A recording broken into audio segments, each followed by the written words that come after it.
Alright, so in chapter 1.5 we've talked so far in some depth about simplifying these radicals, and our whole point was that so we could solve for a quadratic equation. So we talked about in order to simplify these, that the radicand inside that square root has no perfect square factors other than 1, and that you don't leave your final answer with a square root in the bottom of your fraction. So example 1 was just about simplifying these, example 2 was about rationalizing the denominator, and finally example 3 is about solving for x using square roots. So A and B are kind of our first types of this example, and what you want to do is you want to get this x squared all by itself so that you can take a square root of both sides. So for this one I'd start by subtracting 5 from both sides. So I have 3x squared equals 36. And then I'd divide by 3 on both sides, and I'd have x squared equals 12. From here, this is the part where you're going to take a square root of both sides, because the square root will get rid of that square. So you'll be left with an x. And then over here we always said you have a plus or a minus, a positive or a negative square root. So once you take this square root, in this step right here, you need to add a plus or minus square root of 12. And the reason for that is because these always have two solutions. So one of them is going to be the positive and one of them is going to be the negative. So if we look at this, don't forget we want to simplify. 12 can simplify to 4 times 3. So this is the same as x equals plus or minus the square root of 4 times the square root of 3, which is x equals plus or minus 2 square root of 3. And this would be our final answer. And again, there are two solutions. You have one solution is positive 2 square root of 3, and one solution is negative square root of 3, 2 square root of 3. That's just what that plus or minus sign means. So part B, same thing. I want to get this by itself before I do anything. So I'm going to start by adding 15 to both sides. So I have 2x squared equals 80. I'll divide by 2 on both sides. So I'm left with x squared equals 40.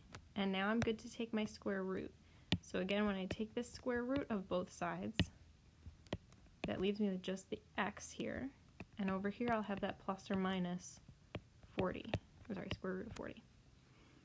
So again, you need to the side, kind of break this into perfect squares. In this case, it'd be 4 and 10. So you'd have x equals plus or minus the square root of 4 times the square root of 10, which is x equals plus or minus 2 root 10. And you can always check your answer. These aren't nice numbers, but on your calculator, if you plugged this in for your x, either the positive or the negative, you'd see that if you multiply this by 2 and you square it and you subtract 15, you're going to get 65. All right, so this is sort of the first kind. The second kind's a little trickier because now I still want to get the thing that's being squared by itself before I take a square root, but notice now the thing that's being squared is this whole thing right here. So I need to get it by itself before I can take a square root. So often there's a number being multiplied or divided by or maybe added or subtracted you have to get rid of first. In this case, I'm going to multiply by the reciprocal, which really is the same as just multiplying by 5. Because 1/5 is the same, or the reciprocal of 1/5 is 5 over 1, or just 5. So this would be gone, and I have x plus 3 squared equals 35. So now when I take the square root of both sides, it's still true that this is just dropped then, and in fact you can drop your parentheses. And over here we'll have a plus or minus square root of 35. Now the square root of 35, this doesn't simplify. There's no perfect squares in there. But notice the x is not by itself. I need to now subtract by 3, not by x, by 3 on both sides. And the way you want to write these is this radical part should still be second. So actually your minus 3 comes up here, plus or minus the square root of 35.